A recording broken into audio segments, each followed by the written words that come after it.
সেই কিয়ামতের ভয়াবহ বর্ণনা আল্লাহ কোরআন কারিমে দিচ্ছেন। আমি আপনাদের সামনে সূরা গাশিয়ার কিছু আয়াত তেলাওয়াত করেছিলাম।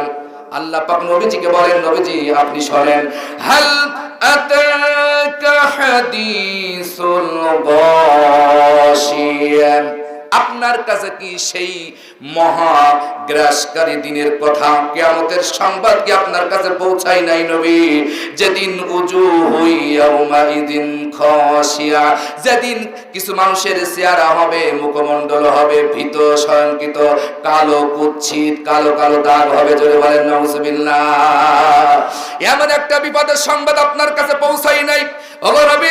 সেই বিভীষিকার ময়দানের সংবাদ কি আপনার কাছে পৌঁছায় নাই?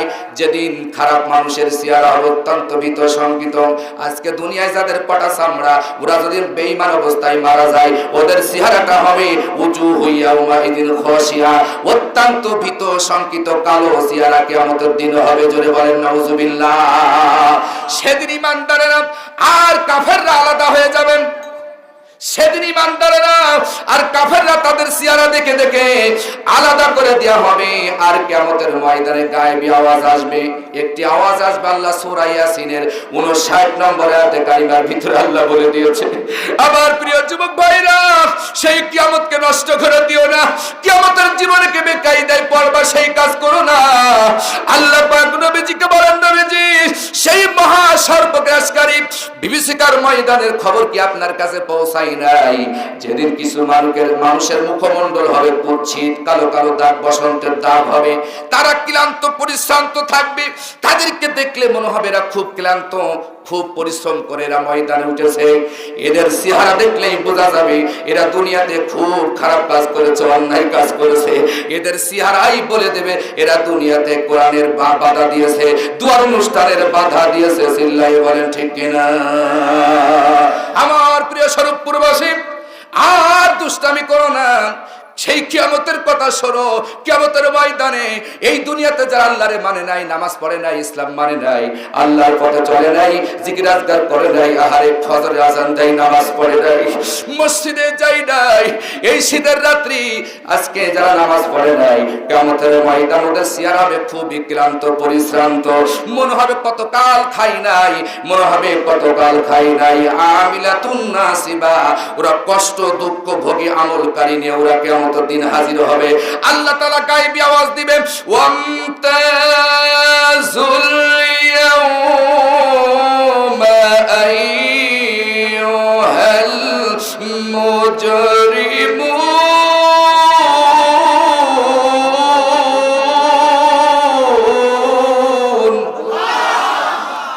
আল্লাহ রাব্বুল আলামিন বলেন, ও যুবকেরা শুনে নাও, আল্লাহ তাআলা বলেন, হে অপরাধীরা, ওয়ামতাজুল ইয়াউমা আইয়ুহাল মুজরিমুন, হে পাপিষ্ঠরা, হে অপরাধীরা, হে সুদখোরেরা, হে ঘুষখোরেরা, হে জিনাখোরেরা, হে মিথ্যাবাদীরা, আইয়ুহাল মুজরিমুন, এখানে পাপিক শব্দ ব্যবহার করা হয়েছে। হে পাপিষ্ঠ বান্দার, আজকে তোরা আমার ঈমানদার থেকে পৃথক হয়ে যা। তোরা ঈমানদারদেরকে দুনিয়ায় আলাদা করে রাখছিলি, ঈমানদারদেরকে গালি দিয়েছিলি, কথা বলে ঠিক কিনা? আজকে ঈমানদারদের সাথে তোদের জাহান্নামের জায়গা, আজকে ঈমানদারদের সাথে তোদের জান্নাতে জায়গা হবে না। আজকে তোরা ঈমানদারদের সাথে থাকতে পারবি না। হে মুশরিকরা, কাফেররা, অপরাধীরা, পাপিষ্ঠরা, তোরা আজকে আমার ঈমানদারদের দল থেকে তোরা আলাদা হয়ে যা। এই কথা বলার সাথে সাথে ঈমানদাররা একদিকে চলে যাবে, আর বেঈমানেরা, পাপিষ্ঠ, বদমাইশ, নেককার কাজ যারা করে নাই, অশ্লীল বেহায়াপনা, আমার মায়েরা বোনেরা, পর্দা ভালো লাগে না, সেদিন পাপিষ্ঠদের থাকে হাসর হবে। আমার আল্লাহ পরিষ্কার বললেন, তাদের চেহারা হবে ক্লান্ত পরিশ্রান্ত, আর ওরা আমার ঈমানদারদের থেকে আলাদা হয়ে যাবে। আমার নবীদের সাথে ওদের সাক্ষাৎ হবে না, আমার পয়গম্বরদের সাথে ওদের সাক্ষাৎ হবে না। ওরা কিয়ামতের ময়দানে পৃথক হয়ে যাবে। ওরা আরশের আযমের ছায়াতলে ওরা থাকতে পারবে না। ও যুবকেরা, আমার বাবাজিরা, আমার মায়েরা বোনেরা, এখন সময় আছে, তওবা করে ভালো হয়ে যাও, তা না হলে খবর আছে। জোরে বলেন ঠিক কিনা? একদিন মাটির ভিতরে হবে ঘর,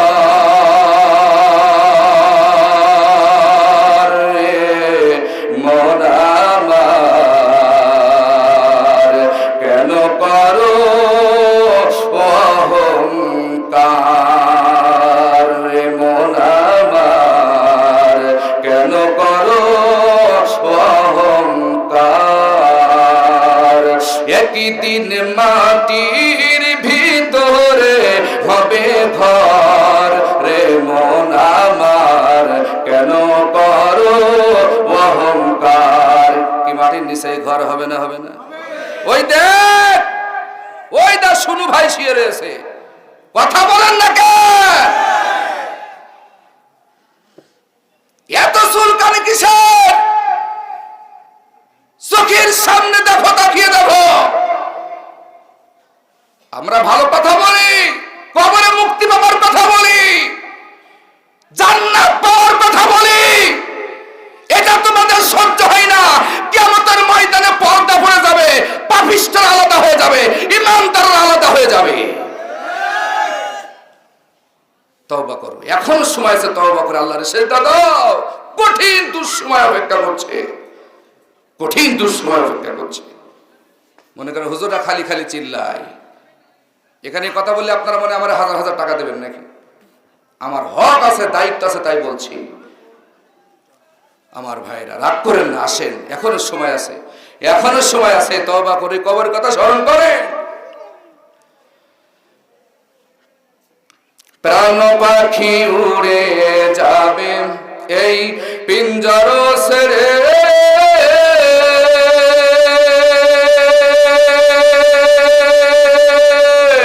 ধরা ধবে সবে রবে, তুমি যাবে মরে, ঠিক না? প্রাণ পাখি উড়ে যাবে পিঞ্জর ছেড়ে, ধরা ধবে সবে রবে, তুমি যাবে চলে। বন্ধু বান্ধব যত, মাতা পিতা তারা সুত, বন্ধু বান্ধব যত, নেতা গুতা তারা সুত, সকলেই হবে তোমার পর। জোরে কণ্ঠে কিনা রে মন আমার, কেন করো অহংকার।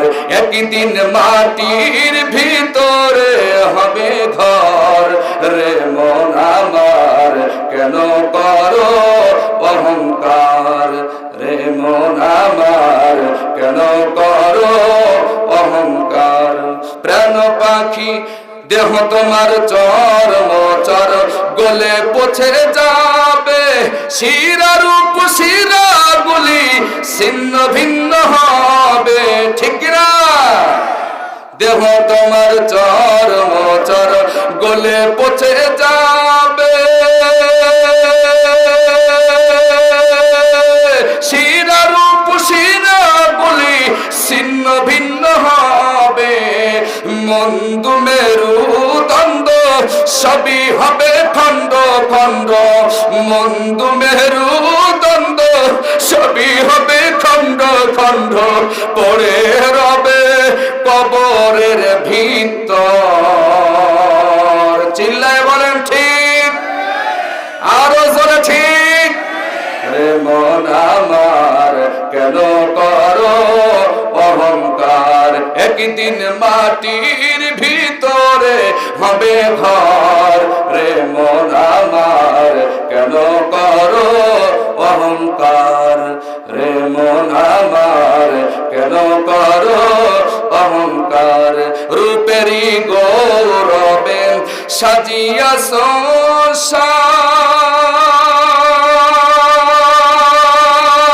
সংসার, সোনা দানা কত কি আর রাজকী পোশাক। আরো জোরে বলেন। আপনাদের মনে খোদা লেগে তাওয়ারত নিয়ে আসতে বলবো তো, একটু জোরে বলেন ঠিক কিনা? না আপনারা মনে হয় ভয় পাচ্ছেন? না, মেম্বার ভাই আছে, চিন্তার কোনো কারণ নেই। প্রিয় ব্যক্তি, আপনার কারণে আমি শক্তিটা পাইছি, আর আল্লাহর রহমত তো আছেই, কথা বলেন ঠিক কিনা? তবে একটু যদি প্রচার করতে সুযোগ দিত তা খুব মজা লাগতো, তাই না? মাত্র ভরপুর হলে আজকে মনে যাচ্ছিল, কিন্তু সেটা বলতে পারলাম না। আমরা শুধু গরম দিতে জানি না, আমরা নরমও দিতে জানি। যে শিক্ষক শাসন করতে জানে সেই শিক্ষক আদর করতেও জানে। কথা বলেন না কেন? আমাদের মনটা যেমন কঠোর, আমাদের হৃদয়টাও তেমন নরম। একটু কাছে এসে দেখতে হবে। দূর থেকে দূর থেকে ঢিল মারলে হবে না। কথা বলেন ঠিক কিনা?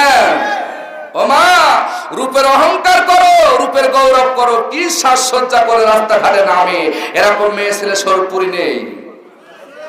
আছে তো? যদি থাকেন তাদের জন্য কথা। রূপেরই গৌরব, এই বড় শোনা, রূপেরই গৌরবে সাজিয়াছ সাজ, সোনা দানা কত কি আর রাজকী পোশাক, যেদিন প্রাণ চলে যাবে সবই পড়ে রবে। ঠিক কিনা? আরো জোরে বলেন ঠিক কিনা? যেদিন তোমার প্রাণ চলে যাবে সবই পড়ে রবে, গায়ে দিবে সাদা কাফন, রে মন আমার কেন করো অহংকার, একদিন মাটির ভিতরে হবে ঘর, রে মন আমার কেন করো অহংকার, রে মন আমার কেন বান্ধ দালান ঘর। বলেন ঠিক কিনা? প্রিয় বন্ধুরা আমার, আসেন আমি একেবারে সমাপ্তির দিকে নিয়ে যেতে চাই। কিয়ামতের ময়দানে পাপীরা আলাদা হয়ে যাবে, ইমানদাররা আলাদা হয়ে যাবে।